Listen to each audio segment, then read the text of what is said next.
Nuclear weapons delivery is the technology and systems used to place a nuclear weapon at the position of detonation, on or near its target. Several methods have been developed to carry out this task. Strategic nuclear weapons are used primarily as part of a doctrine of deterrence by threatening large targets, such as cities. Weapons meant for use in limited military maneuvers, such as destroying specific military, communications, or infrastructure targets, are known as tactical nuclear weapons. In terms of explosive yields, nowadays the former have much larger yield than the latter, even though it is not a rule. The bombs that destroyed Hiroshima and Nagasaki in 1945 were weaker than many of today's tactical weapons, yet they achieved the desired effect when used strategically. Nuclear triad. A nuclear triad refers to a strategic nuclear arsenal which consists of three components: traditionally strategic bombers, intercontinental ballistic missiles, and submarine-launched ballistic missiles. The purpose of having a three-branched nuclear capability is to significantly reduce the possibility that an enemy could destroy all of a nation's nuclear forces in a first-strike attack. This, in turn, ensures a credible threat of a second strike, and thus increases a nation's nuclear deterrence. Main delivery mechanisms. Gravity bomb equals. Historically, the first method of delivery, and the method used in the only two nuclear weapons actually used in warfare, was a gravity bomb dropped by a bomber. In the years leading up to the development and deployment of nuclear-armed missiles, nuclear bombs represented the most practical means of nuclear weapons delivery. Even today, and especially with the decommissioning of nuclear missiles, aerial bombing remains the primary means of offensive nuclear weapons delivery, and the majority of U.S. nuclear warheads are represented in bombs, although some are in the form of missiles. Gravity bombs are designed to be dropped from planes, which requires that the weapon be able to withstand vibrations and changes in air temperature and pressure during the course of a flight. Early weapons often had a removable core for safety, known as in-flight insertion cores, being inserted or assembled by the aircrew during flight. They had to meet safety conditions, to prevent accidental detonation or dropping. A variety of types also had to have a fuse to initiate detonation. U.S. nuclear weapons that met these criteria are designated by the letter B followed, without a hyphen, by the sequential number of the physics package it contains. The B-61, for example, was the primary bomb in the U.S. arsenal for decades. Various air-dropping techniques exist, including toss bombing, parachute-retarded delivery, and laydown modes, intended to give the dropping aircraft time to escape the ensuing blast. The early gravity nuclear bombs could only be carried by the B-29's Superfortress. The next generation of weapons were still so big and heavy that they could only be carried by bombers such as the B-52 Stratofortress and B-bombers, but by the mid-1950s smaller weapons had been developed that could be carried and deployed by fighter bombers. Ballistic missile equals. Missiles using a ballistic trajectory usually deliver a warhead over the horizon, at distances of thousands of kilometers, as in the case of intercontinental ballistic missiles and submarine-launched ballistic missiles. Most ballistic missiles exit the Earth's atmosphere and re-enter it in their suborbital spaceflight. Placement of nuclear missiles on the low Earth orbit has been banned by the Outer Space Treaty as early as 1967. Also, the eventual Soviet fractional orbital bombardment system that served a similar purpose. It was just deliberately designed to deorbit before completing a full circle. Was phased out in January 1983 in compliance with the SALT II treaty. An ICBM is more than 20 times as fast as a bomber and more than 10 times as fast as a fighter plane, and also flying at a much higher altitude, and therefore more difficult to defend against. ICBMs can also be fired quickly in the event of a surprise attack. Early ballistic missiles carried a single warhead, often of megaton range yield. Because of the limited accuracy of the missiles, this kind of high yield was considered necessary in order to ensure a particular target's destruction. Since the 1970s, modern ballistic weapons have seen the development of far more accurate targeting technologies, particularly due to improvements in inertial guidance systems. This set the stage for smaller warheads in the hundreds of kilotons range yield, and consequently for ICBMs having multiple independently targetable re-entry vehicles. Advances in technology have enabled a single missile to launch a payload containing several warheads. The number of independent warheads capable of deployment from ballistic missiles depends on the weapon's platform the missile is launched from. For example, one D-5 Trident missile carried by an Ohio-class submarine is capable of launching 8 independent warheads, while a Typhoon has missiles capable of deploying 10 warheads at a time. MIRV has a number of advantages over a missile with a single warhead. With small additional costs, it allows a single missile to strike multiple targets, or to inflict maximum damage on a single target by attacking it with multiple warheads. It makes anti-ballistic missile defense even more difficult, and even less economically viable, than before. Missile warheads in the American arsenal are indicated by the letter W.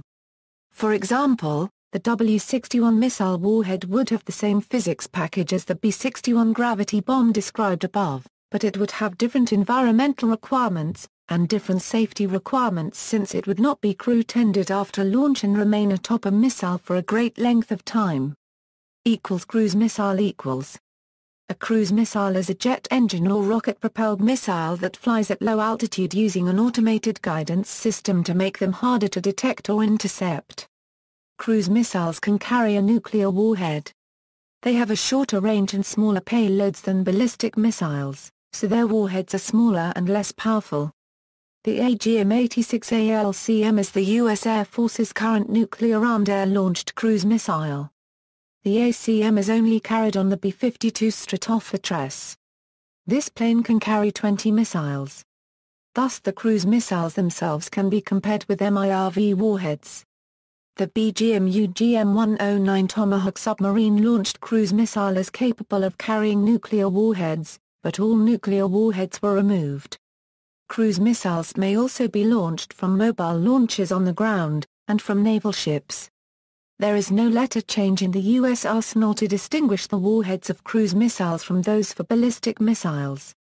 Cruise missiles, even with their lower payload, have a number of advantages over ballistic missiles for the purposes of delivering nuclear strikes. Launch of a cruise missile is difficult to detect early from satellites and other long-range means, contributing to a surprise factor of attack. That, coupled with the ability to actively maneuver in flight, allows for penetration of strategic anti-missile systems aimed at intercepting ballistic missiles on calculated trajectory of flight. Partially for those reasons, nuclear-armed cruise missiles are amongst the least deployed of all nuclear weapons, as their deployment is restricted by treaties such as SALT II.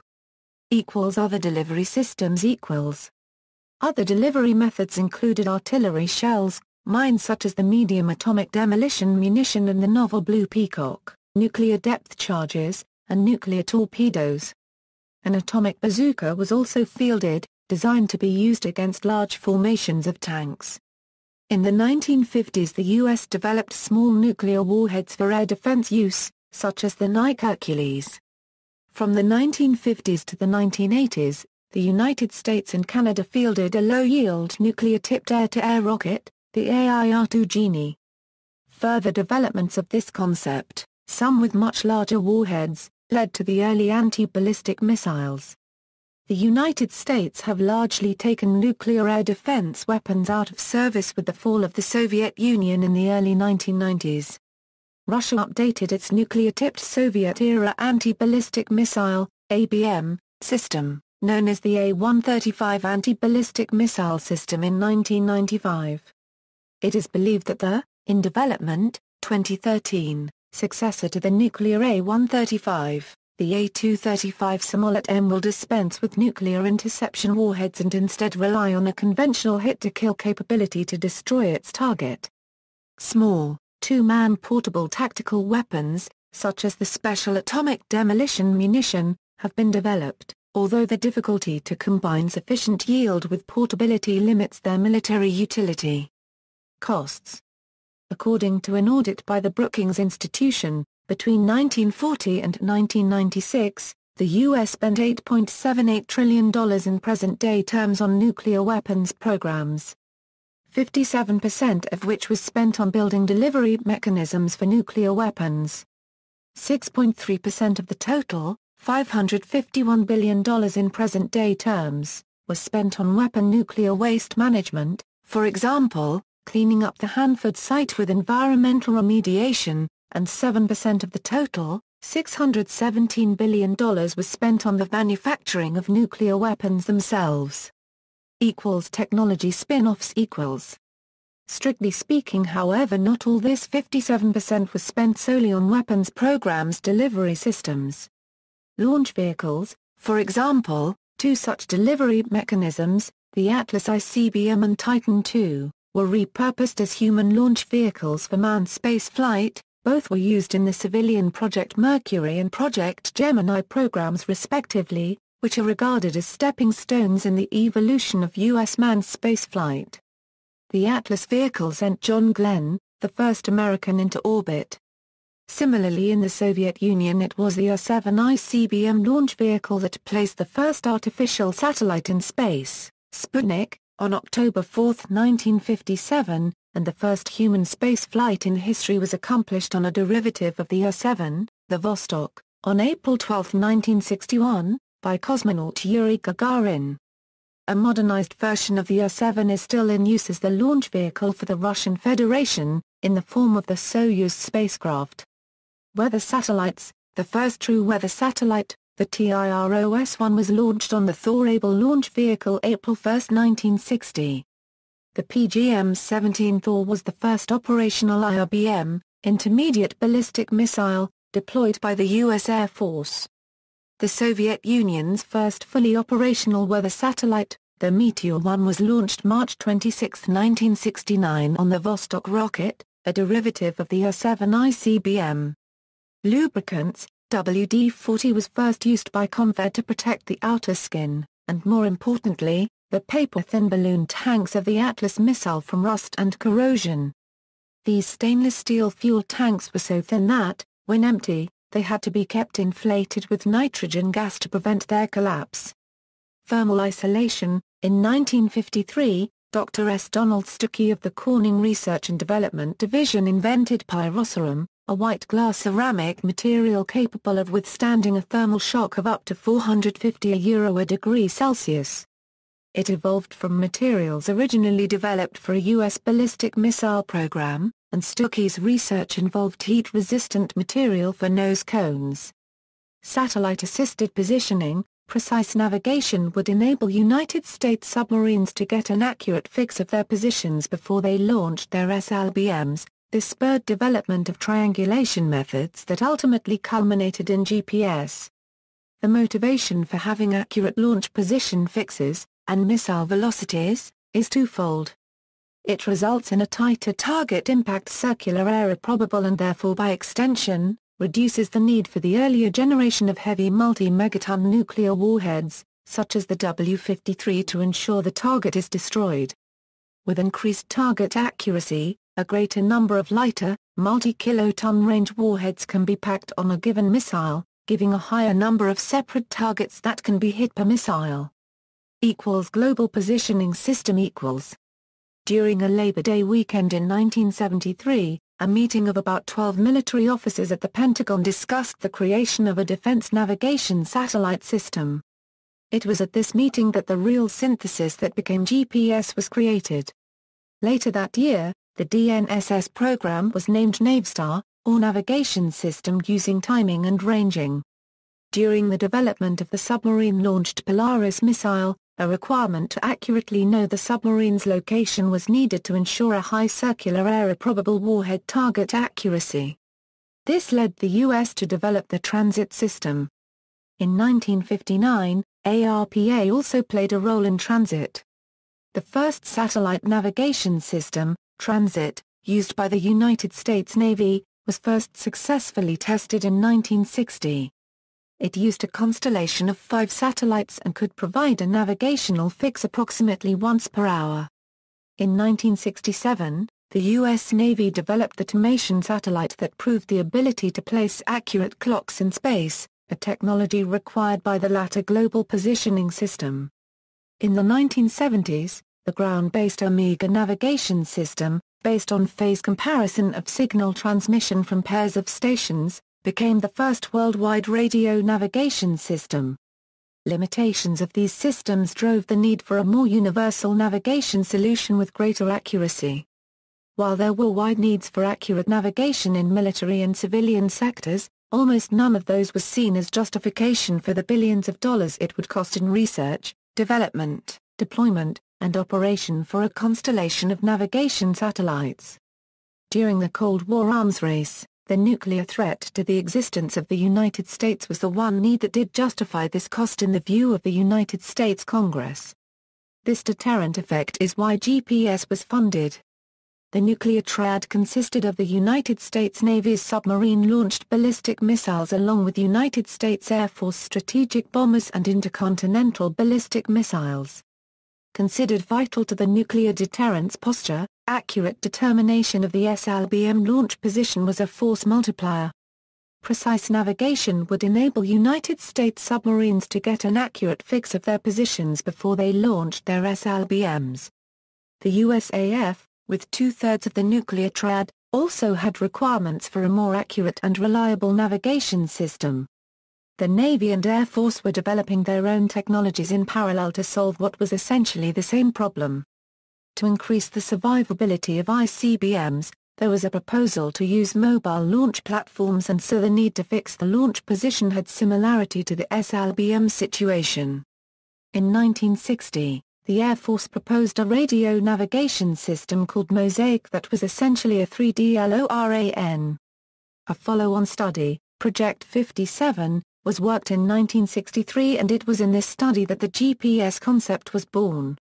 That same year, the concept was pursued as Project 621B, which had many of the attributes that you now see in GPS, and promised increased accuracy for Air Force bombers as well as ICBMs. Updates from the Navy transit system were too slow for the high speeds of Air Force operation. The Navy Research Laboratory continued advancements with their Tomation satellites, first launched in 1967, and with the third one in 1974 carrying the first atomic clock into orbit. Another important predecessor to GPS came from a different branch of the United States military. In 1964, the United States Army orbited its first sequential collation of range satellite used for geodetic surveying. The SECOA system included 3 ground-based transmitters from known locations that would send signals to the satellite transponder in orbit. A 4th ground-based station, at an undetermined position, could then use those signals to fix its location precisely. The last SECOA satellite was launched in 1969. Decades later, during the early years of GPS, civilian surveying became one of the first fields to make use of the new technology, because surveyors could reap benefits of signals from the less-than-complete GPS constellation years before it was declared operational. GPS can be thought of as an evolution of the SECOA system where the ground-based transmitters have been migrated into orbit. See also, History of nuclear weapons, List of nuclear weapons, Mutual Assured Destruction Doctrine, National Missile Defense of the United States, Nuclear Explosion, Nuclear Strategy, Nuclear Weapon Design, Nuclear Terrorism. Notes.